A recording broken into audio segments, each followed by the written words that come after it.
ओम शांति। आज मीठे बाबा के 7 तरीके महावाक्य में आज बाबा ने कहा, मीठे बच्चे, 21 जन्मों के लिए रावण की जंजीरों से लिबरेट होना है तो बाप की शिकवत पे चलो। बाप आते ही है तुम्हें सब दुखों से लिबरेट कर। बाबा ने कहा छूटना है ना, तो बस मेरी बात मानते चलो, जैसे मैं कहता हूँ वैसे करते चलो, तो सब दुखों से तुम छूट जाओगे। तो प्रश्न है, सबसे भारी मंजिल कौन सी है जिसका पुरुषार्थ बहुत काल से चाहिए? आंसर है, अंत काल में एक बाप की याद रहे और कोई याद ना आए, ये बहुत भारी मंजिल है, बहुत बड़ी बात है। अगर कोई याद आया तो इसी दुनिया में जन्म लेना पड़े, इसीलिए बहुत काल से शिव बाबा की याद में रहने का अभ्यास करो, और यह अभी का अभ्यास है जो अंत काल में काम आएगा। ठीक है। तो दूसरा प्रश्न है, कई बच्चों की अवस्था चलते चलते डामाडोल क्यों हो जाती है? तो आंसर है, क्योंकि पक्का निश्चय, जब निश्चय में कमी है तब पारे की तरह अवस्था नीचे ऊपर डामाडोल होती है। कभी बहुत खुशी रहती है, कभी खुशी कम हो जाती है। करना क्या है? निश्चय बुद्धि बनना है। कल भी कहा ना कि तुमको निश्चय है कि तुमको कौन पढ़ा रहा है? सृष्टि का मालिक पढ़ा रहा है। इस खुशी में रहो तो निश्चय भी पूरा रहेगा, और अगर निश्चय नहीं पूरा तो बाबा ने कहा स्थिति आपके ऊपर नीचे होती रहेगी। गीत है भोलेनाथ से निराला कोई और। ओम शांति। बच्चे समझते हैं कि हम भोलानाथ शिव बाबा के सम्मुख बैठे हैं और ब्रह्मा मुख द्वारा ये सहज राजयोग भी सीख रहे हैं। सब वेदों, ग्रंथों, शास्त्रों, उपनिषदों का सार बाप बैठ समझाते हैं। ये बच्चों की बुद्धि में बैठा है। चित्रों में भी है ब्रह्मा द्वारा स्थापना, तो ब्रह्मा द्वारा ही सभी वेद शास्त्रों का सार सुनाया जाता है। तो शास्त्रों में वर्णित है। तो बाबा ने कहा, तो तुम बच्चों को ये सब कौन समझाता है? परमपिता परमात्मा भोलानाथ शिव बाबा ये समझाते हैं कि सभी वेद शास्त्रों का सार मैं किसके माध्यम से सुनाता हूँ? ब्रह्मा, क्योंकि ब्रह्मा को ही सृष्टि का रचयिता कहा है शास्त्रों में। बस ये कंफ्यूजन क्रिएट कर दी है कि वो कौन सी सृष्टि के रचयिता है। तो सतियों की सृष्टि की स्थापना के निमित्त बन की आत्मा और दिखा दिया इस दुनिया में कि वही है पालनहार, जो कि पालनहार तो परमात्मा शिव। तो तुम बच्चों को ये सब कौन समझाता है? परमात्मा भोलानाथ शिव। वो निराकार है, इसीलिए हर बात ब्रह्मा द्वारा समझाते हैं। स्पष्ट कह रहे कि मैं ज्योति स्वरूप हूँ, जो तुमसे बात कर रहा हूँ, तो कैसे करूँ? माध्यम ले लेता हूँ किसका? ब्रह्मा। तो बाबा ने कहा, जिसको समझाते हैं वो फिर औरों को समझाते हैं। अगर नहीं समझा सकते तो गोया वो खुद नहीं समझे, अर्थात बेसमझ है। बेसमझ को समझाया जाता है। तो सभी मनुष्य क्या है इस समय? क्योंकि परमात्मा को नहीं पहचान पा रहे हैं, भगवान को आइडेंटिफाई नहीं कर पा रहे हैं, क्योंकि आजकल बहुत सारे भगवान हो गए हैं, तो मनुष्य अपने आप में ही कंफ्यूज हो चुका है। उसे ये नहीं समझ में आ रहा कि मैं किसकी बात को सही मानूं। हाँ, तो बाबा ये समझाते हैं कि बच्चे, इसीलिए उसको हम क्या कहते हैं? बेसमझ। भले कितना भी शास्त्रवादी हो, कितना भी पढ़ा लिखा हो, लेकिन जिसको परमात्मा की पहचान नहीं, परमात्मा पे निश्चय नहीं, वो पढ़ा लिखा अनपढ़ समान है। यानी कि सिंपल शब्दों में ये है कि जो अपने पिता को ना पहचान पाए, उससे बड़ा मूर्ख और कौन होगा? अपने पिता की शक्ति को ना पहचान पाए, साधारणता में रहे, तो बाबू ने कहा फिर मैं कुछ नहीं कर सकता। मैं तुम्हें अपना सब कुछ बता चुका हूँ कि मैं ही हूँ सृष्टि का मालिक, जो तुमसे रोज बात कर रहा हूँ, बस तुम देह अभिमान की वजह से मुझे महसूस नहीं कर पा रहे, समझ नहीं पा रहे।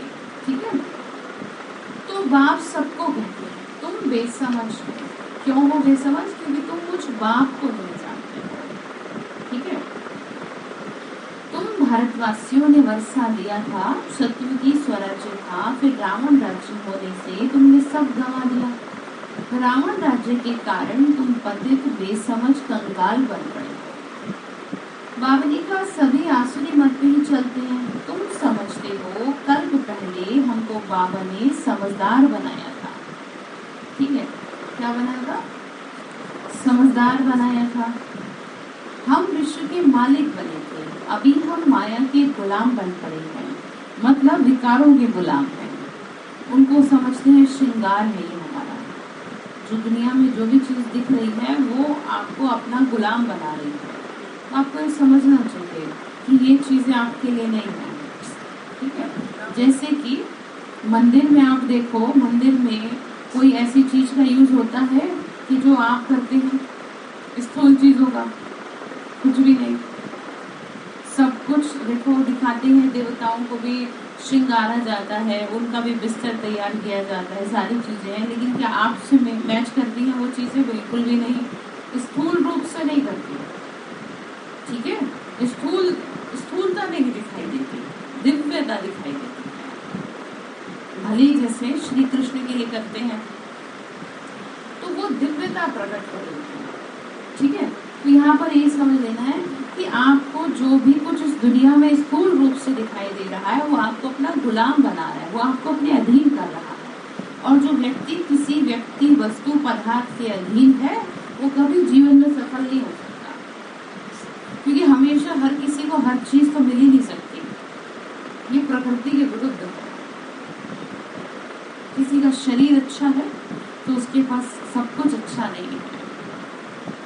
ठीक है। तो इसीलिए आपको ना देख लेना चाहिए कि मैं कहीं पर भी किसी भी रूप में किसी भी चीज के वशीभूत तो नहीं हूँ, और अगर हूँ तो मेरा फायदा इसमें है कि मैं जल्दी से जल्दी स्वयं को उससे क्या कर लूँ? हाँ, हटा लूँ। इसी में मेरी भलाई है, और नहीं तो वो घुन की तरह मुझे खा जाए। फिर आपको होता ये, जैसे दुनिया में देखो लोगों को सिवाय बाहर के खान पान के, मांस मदिरा के, अशुद्ध भोजन के अलावा कुछ सोचता ही नहीं है, क्योंकि उन चीजों ने गुलाम कर दिया है उसको। पैसे के अलावा कुछ सोचता ही नहीं है, और स्थूल चीजों के अलावा कुछ सोचता ही नहीं है। ये है विकारों में पड़े हुए मनुष्य की निशानी। और जो योगी है वो इन सब चीजों से परे, कुछ मिले ना मिले वो खुश रहेगा। और यहाँ पे जो अधीन होगा, जो गुलाम होगा, वो क्या होगा? दुखी रहे। बात आप समझ गए? तो आप गुलामी करेंगे किसी की? क्यों भाई? चीजों के वशीभूत होना, व्यक्ति के वशीभूत होना, पदार्थ के वशीभूत होना, अर्थात उसका अधीन होना, उसके गुलाम होना। ठीक है। तो इसीलिए आप बाबा हम बच्चों को कहते हैं कि अब इन सब चीजों से तुम क्या करो? बुद्धि डालो। हाँ, हटानी पड़ेगी। बावली का तुम भारतवासियों ने वर्षा लिया था, सतयुगी स्वराज्य था, फिर रावण राज्य होने से तुमने गंवा दिया। तो रावण राज्य के कारण तुम पतित बेसमझ कंगाल बन पड़े। सभी आसुरी मत पे ही चलते हैं। तुम समझते हो कल पहले बाबा ने हमको समझदार बनाया था, हम विश्व के मालिक बने थे, अभी हम माया के गुलाम बन पड़े हैं। संपत्ति के गुलाम नहीं है, विकारों के गुलाम है। ठीक है। माया रावण के गुलाम है, 5 विकारों की जंजीरों में बंधे हुए हैं और शोक वाटिका में। बरोबर रावण का राज्य सारे विश्व पर है, भारतवासी खास, सारी दुनिया आम, सब रावण की जंजीरों में बंधे हुए हैं। बावली का इसीलिए जो कुछ करते हैं गलत ही करते हैं, और वो सही लगता है। कितनी वंडरफुल बात कि ऐसी बुद्धि भ्रष्ट है कि जो चीज सही नहीं है वो सही लगती है। तो शुक्रिया करें बाबा का कि आपका लाख लाख शुक्रिया कि आपने हमें इतनी बुद्धि तो दी कि हमें गलत चीज गलत तो लग रही है, पहचान तो हो रही है आपको, और नहीं तो आप भी दुनिया में सब ऐसे ऐसे कर रहे वैसे करते रहते। इसको ऐसे चाहिए। जैसे कि जो आतंकवादी होते हैं उनको वो गलत ही नहीं लगता, क्योंकि उनको ट्रेनिंग भी ऐसी दी जाती है कि वो गलत को गलत ही नहीं समझते, मरो और मारो, उनका ही नारा होता है। तो बाबा यहाँ क्या कह रहे हैं? बाबा यहाँ कह रहे हैं कि बच्चे नहीं, तुमको तो गलत की तरफ देखना भी नहीं है, स्वप्न में भी ना आए, और मेरी याद के अलावा दुनिया में सब कुछ गलत है। विकारों के वशीभूत है, कोई भी ऐसा नहीं है जो नहीं है, ठीक है। इसीलिए कहते हैं कि रॉन्ग करते हैं तो बाकी सब राइट बताते, इसीलिए परमात्मा को राइटियस, रावण को अनराइटियस कहेंगे, क्योंकि रावण गिराता है। जैसे कि आप अच्छे भले ज्ञान में चल रहे हैं और किसी न किसी के वशीभूत होकर आप गिर जाएंगे। इसीलिए कहते हैं कि अपनी रिपोर्टिंग करनी चाहिए आपको, भाई आप कैसे चल रहे हैं, किस से आप मिलते हैं, किस से आप बात करते हैं, कहाँ आप जाते हैं, पता नहीं आप कहाँ गिर पड़ो। क्योंकि रावण का चारों तरफ बोलबाला है, सिवाय बाबा के घर की को छोड़ करके, ठीक है। क्योंकि ये एक ऐसा सुरक्षा कवच है कि यहाँ तो कई कोसों तक दूर रहेगा कौन? रावण, 5 विकार, ठीक है, दूर ही रहेगा, यहाँ एंट्री नहीं है। लेकिन आप जहाँ जा रहे हैं, जिन जिन लोगों से आप क्या कर रहे हैं, मिल रहे हैं, बातचीत कर रहे हैं, वो तो चारों तरफ क्या है, रावण से घिरे पड़े हैं, तो वो आपको अनराइटियस बना देंगे डेफिनेटली। तो इसीलिए चाहिए ये कि बाबा की बात सुने और राइटियस करें।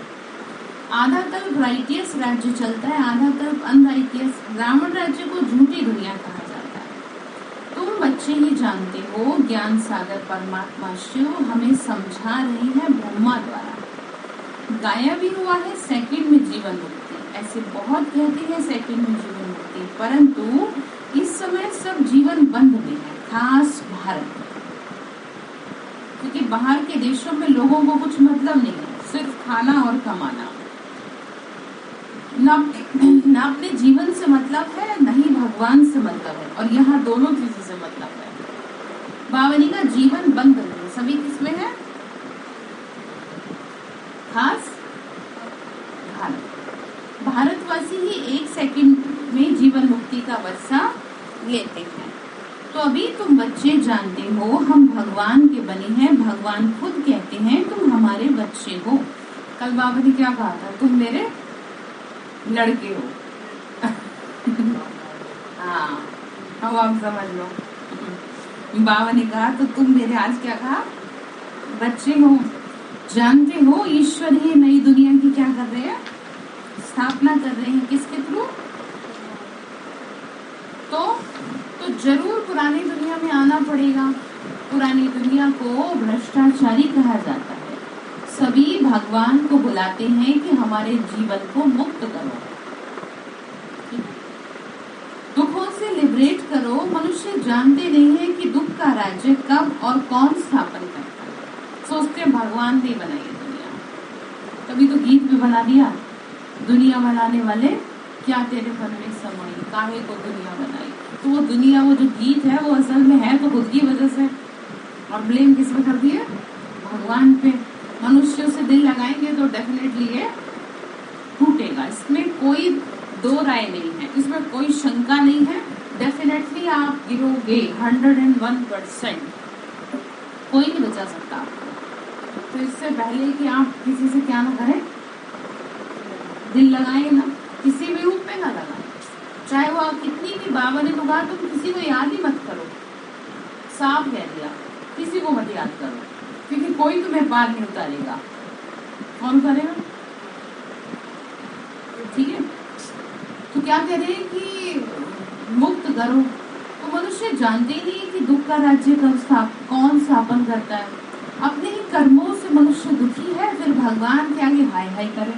धर्म शास्त्र बहुत पढ़े हुए हैं, विद्वान पंडित आदि हैं जिन्हें घमंड बहुत है, परंतु कोई ऐसा नहीं जो सेकंड में जीवन मुक्ति किसी को दे सके।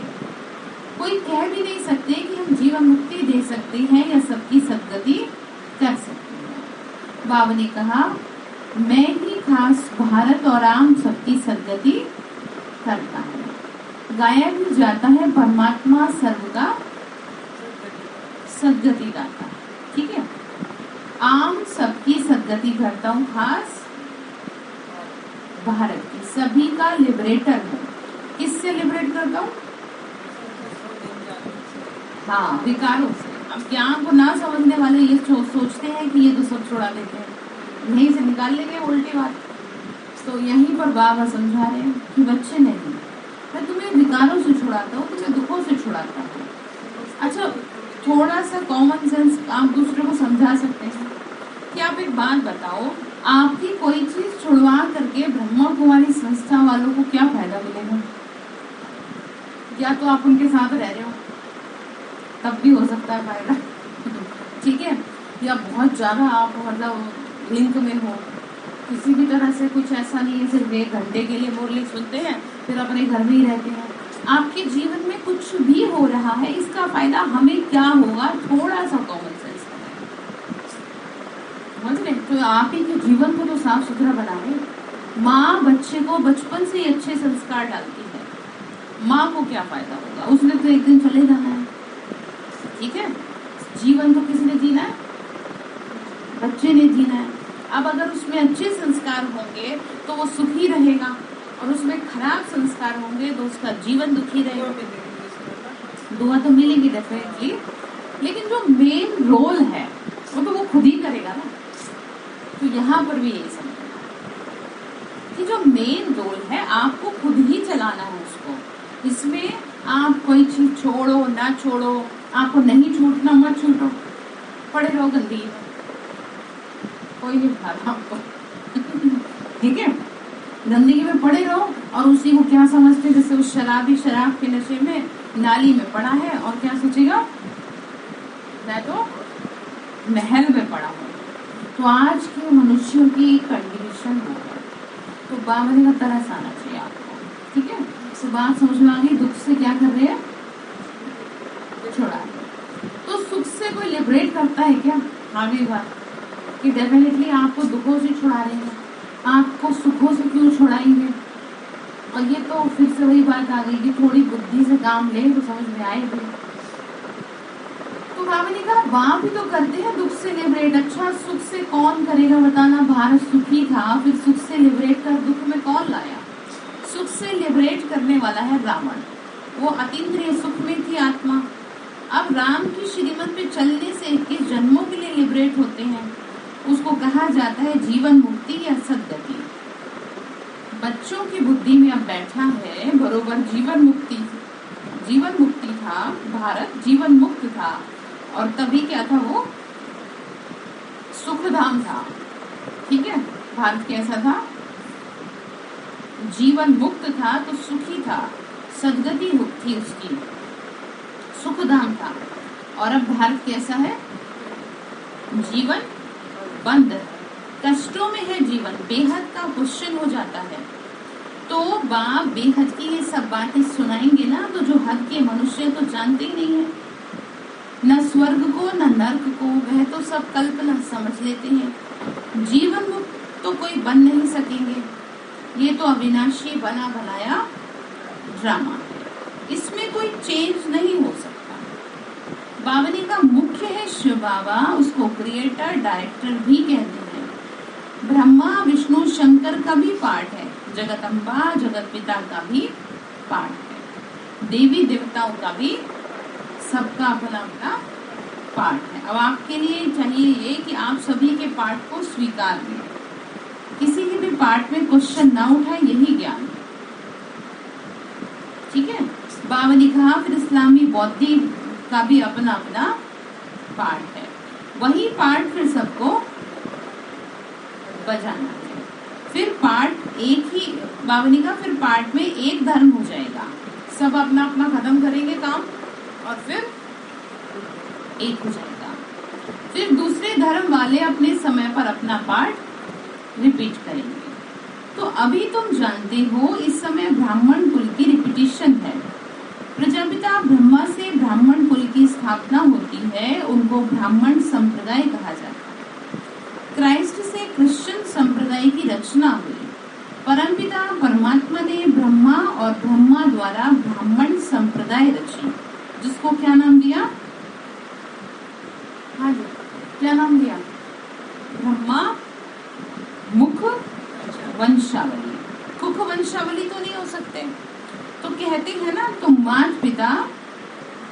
बालक के लिए। आगे क्या है? ठीक है, तो ये सब अडॉप्टेड चिल्ड्रन है, यह है ही अडॉप्शन। पहले ब्रह्मा को अडॉप्ट किया, फिर ब्रह्मा द्वारा ब्राह्मण ब्राह्मणियां अडॉप्ट होते हैं। तो तुम जानते हो हम शिव बाबा के पोत्रे ब्रह्मा के बच्चे हैं। पहले एक ब्राह्मणों का कुल है, बड़ा भारी कुल है, अभी ही अडॉप्ट करते हैं, फिर कभी अडॉप्शन होती नहीं, संगम में ही करते हैं। ठीक है, इसीलिए तो बाबा कहते बच्चे तुम्हारा ये जो जीवन है ये देवताओं से भी क्या है? उत्तम है, ऊंचा है। आपको अपने जीवन का मूल्य समझना पड़ेगा, और जब तक मूल्य नहीं समझे खुशी नहीं होगी। ऐसे चलते रहेंगे साधारण, दुनिया को देखते रहते हैं और खुद को देखते रहते हैं। उल्टा खुद को इस एंगल से देखना चाहिए कि मैं कितनी सुखी हूँ। ठीक है, बावनिका सन्यासियों, बावनिका फिर यह अडॉप्शन कभी नहीं होती, सन्यासियों की होती है। वह अपनी जिज्ञासुओं को क्या करते हैं? अडॉप्ट करते हैं। कहेंगे तुम हमारे फॉलोअर्स कहला न सको, घर बार छोड़ पहले कफनी पहने, तब क्या हो? फॉलोअर कहे जाए। अब बाबा ने तो कुछ कहा नहीं, ऐसा बाबा तो कुछ कहता नहीं, फिर भी नहीं चलते। आप ना एक एक शब्द बाबा का याद रख लो, क्योंकि ये शब्द बाबा अंत में रिपीट करेंगे सारे, कि ना तो मैंने तुम्हें खाने पीने की कोई वो करी सिवाय अशुद्ध के, ना तुम्हें पहनने की करी कोई रिस्ट्रिक्शन लगाई हो, ना तुम्हें कहीं घूमने की करी। बताओ मैंने तुम्हें क्या मना किया, लेकिन उसके बावजूद भी तुमने मुझे याद नहीं किया। उसके बाद भी जितना डेडिकेशन से तुम्हें करना चाहिए था तुमने नहीं किया। अब क्या करें बताओ? फिर बाबा भी बोला गीत बोल देंगे, कौन सा छोड़ दिया जाए या हाँ, तो क्या करें बताओ? क्या सलूट करेगा? क्योंकि आपको हर तरह से समझा लिया, 87 साल हो गए, क्या करते करते समझाते कि भाई मान जाओ, स्वयं को आत्मा समझ लो, मैं तुम्हारा पिता हूँ, पक्का कर लो। हर तरह से सहूलियत दे रहे हैं, फिर भी ना करें तो फिर कोई क्या करे? तो आपको ना करना तो पड़ेगा। यहाँ पर दूसरा कोई ऑप्शन नहीं है, आपके पास ऑप्शन भी है नहीं असल में, क्योंकि अगर आप अभी नहीं करेंगे तो अंत समय में आपको कष्ट होगा। फिर वो जबरदस्ती, फिर जैसे कुछ हो जाता है तो जल्दी जल्दी सोमान का अभ्यास करते हैं, फिर कुछ ना हो, फिर कुछ भी नहीं होगा। एट ए टाइम करेंगे, ये कोई जादू मंत्र थोड़ी है ये। हाँ, पर वो इसका जो इफेक्ट है वो तभी निकलेगा। ठीक है, जैसे कि कई बहनों के अनुभव थे, उन्होंने कई घंटों तक, आप भी सोचो, एक नहीं 5-5, 4-4, 5-5 घंटे तक लगातार बैठ के स्वमान का अभ्यास किया, जिससे उन्होंने इविल सोल से छुटकारा पाया। एक आध घंटे से इफेक्ट लगने लगा उसे, तो उसने उसे ये चढ़ी खुमारी कि मैं और करूं, और फिर उसने इतना किया कि फिर बहुत कर लिया। हाँ, बहुत कुछ। और कई भाइयों को नौकरी में बहुत मदद मिली, कईयों को अपने रिजल्ट में बहुत मदद मिली। तो ये ऐसे नहीं कि बस मेरे को 10 मिनट तो हो गए, अब रहने देती हूँ, अब मेरे पैर में दर्द हो रहा है, अब मेरे नाक में दर्द हो रहा है, कान में हो रहा है, नहीं करते रहते ड्रामेबाजी। तो इससे कुछ भी नहीं होगा। ये बात बहुत अच्छी तरह से आप समझ लो।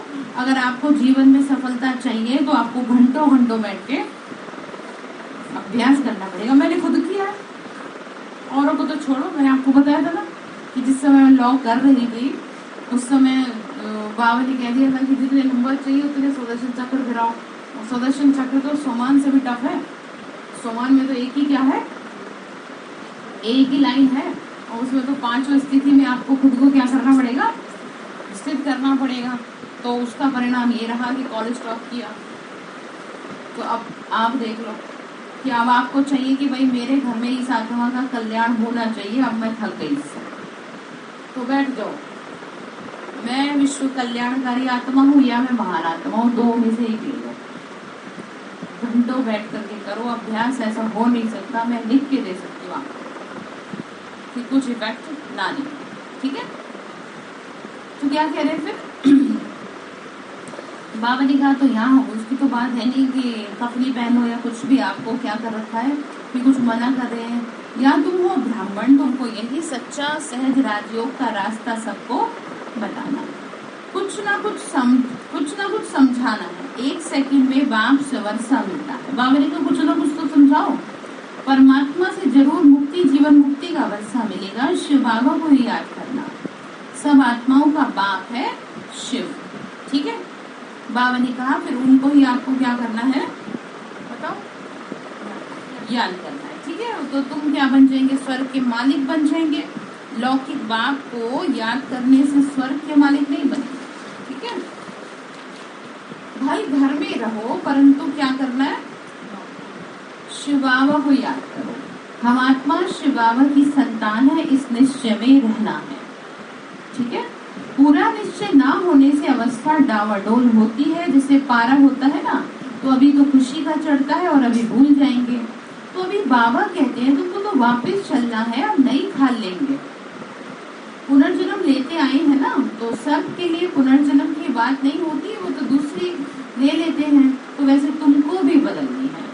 मनुष्य जब बूढ़े होते हैं तो कहते हैं अब चलना है, अपने आप समझ में आ जाता है कि अब मेरे जाने का टाइम आ गया। और हमें तो बचपन से ही समझ में आ रहा है, क्योंकि बचपन से ही पाठ पढ़ा दिया गया कि एक शरीर छोड़ दूसरा लेना है। तो अब किसी भी समय अगर मृत्यु आ जाएगी तो ऐसा कुछ लगेगा नहीं, अंश मात्र भी बुद्धि में डर नहीं है। बस हाँ ये तो है कि मरने से पहले बाबा जल्दी जल्दी सेवा तो करवाए, पुण्य कर्म तो जमा हो जाए, संपूर्ण धर्म प्राप्त हो जाए। अभी बहुत बड़े काम करने हैं, वो तो करवाओ।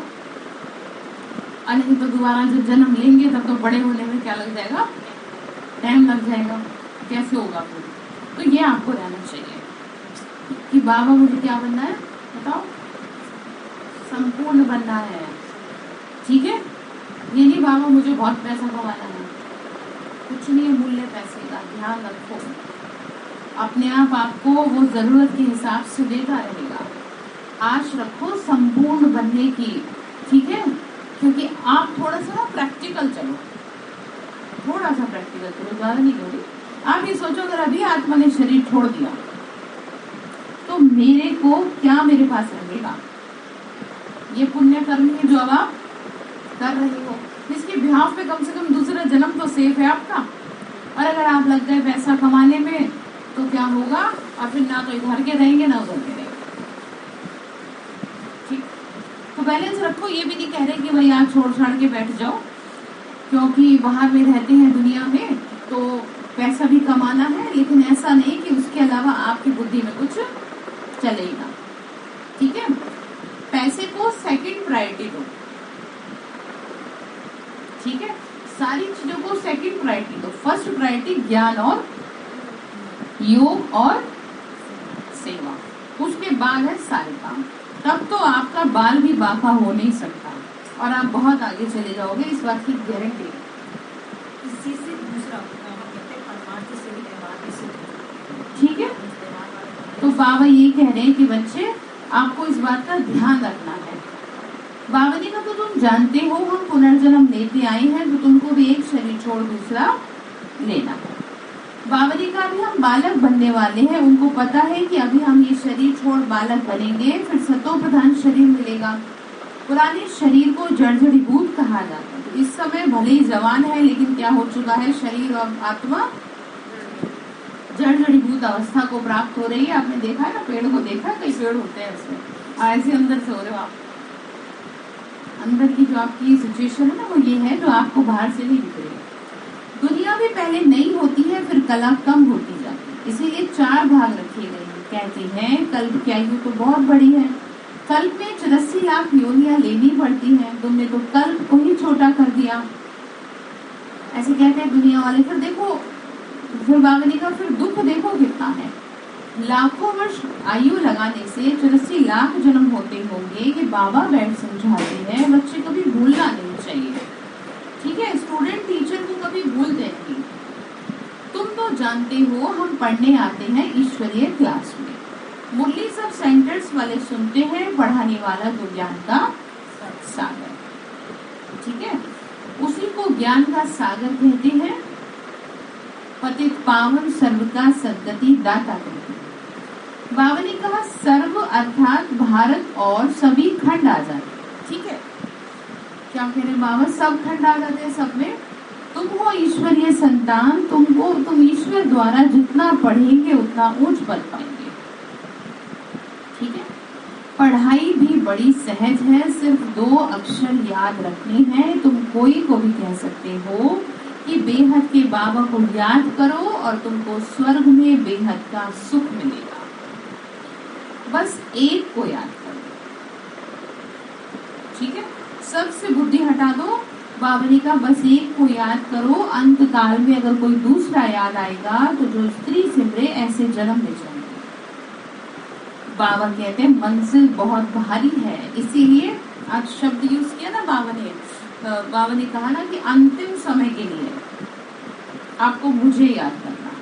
और एकदम से नहीं होगा वो कि आप बिल्कुल ऑन बेड, मतलब बेड पर हो आप और बहुत आपको कष्ट हो रहा है, अब तब आप बाबा बाबा कर रहे हो, कुछ भी नहीं होगा उससे, क्योंकि आपको पहले समझा दिया गया।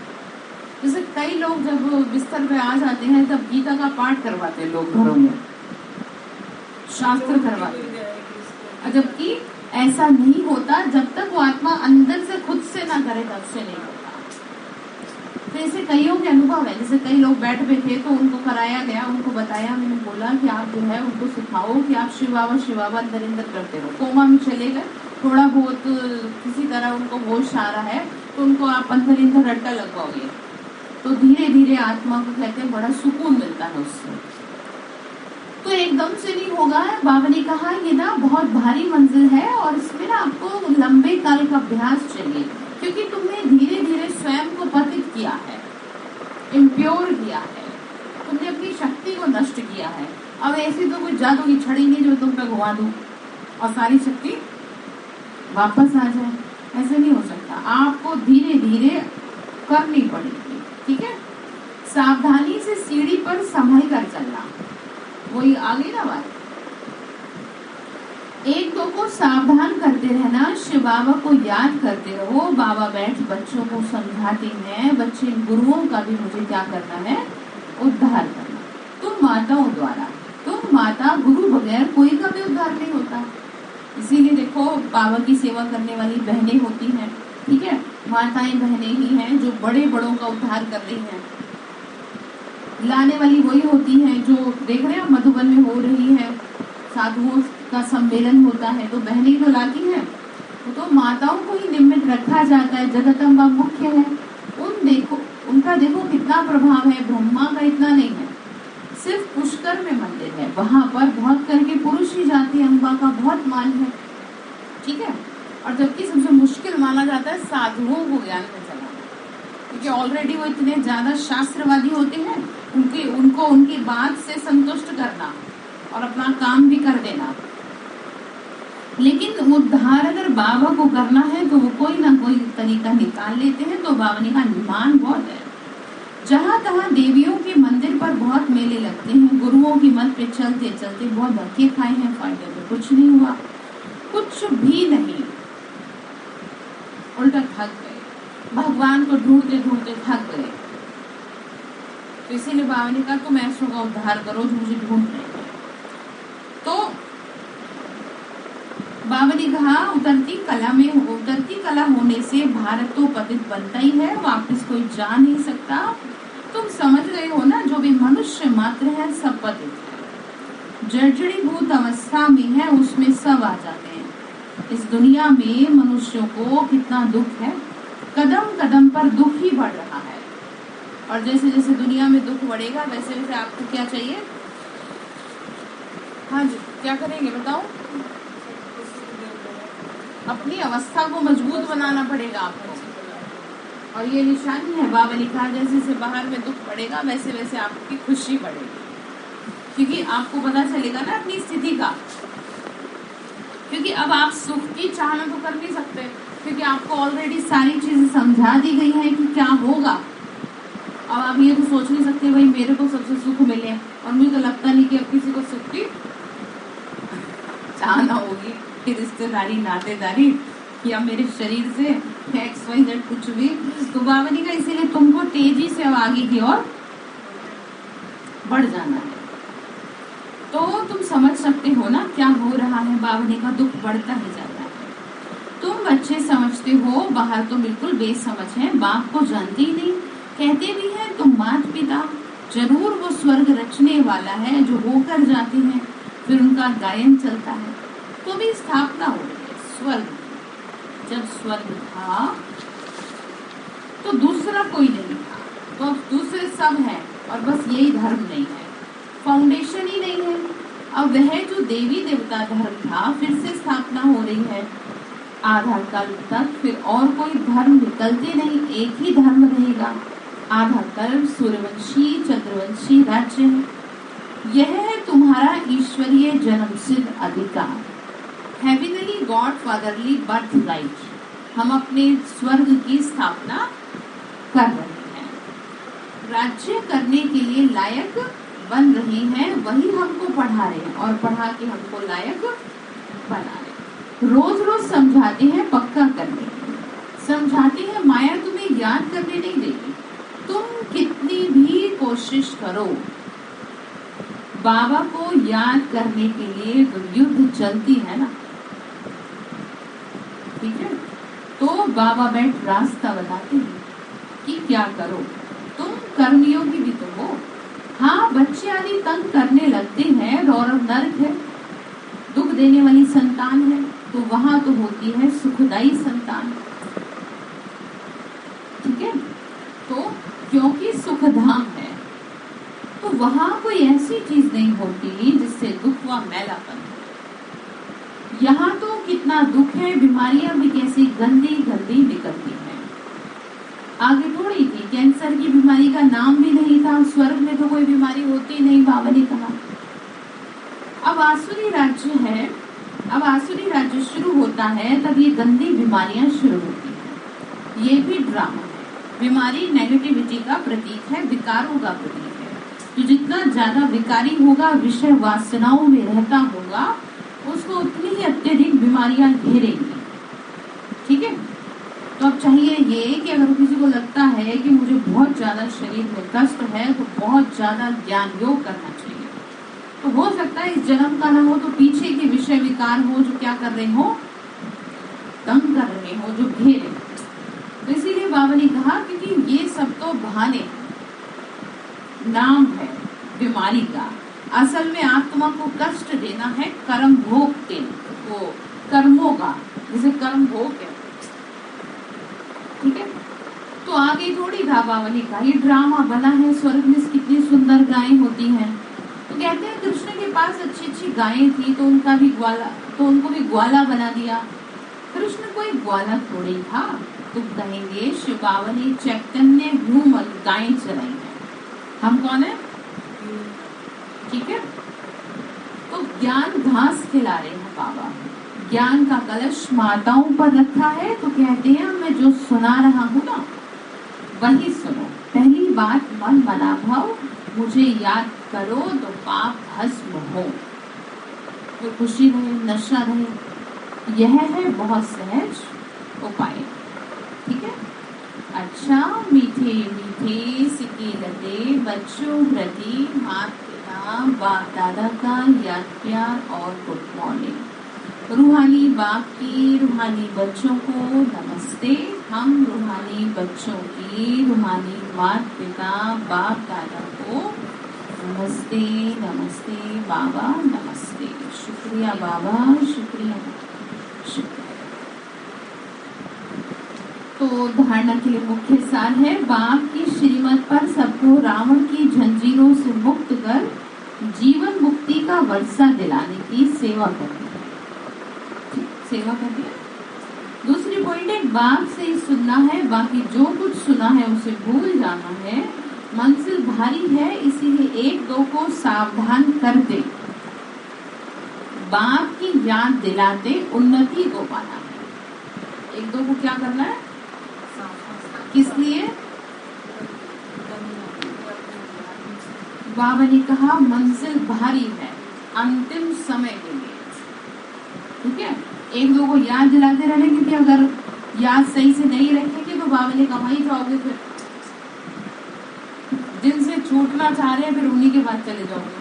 तो वरदान दे रहे बाबा, सत्यता की हिम्मत से विश्वास का पात्र बनने वाले बाप व परिवार के स्नेही भाव।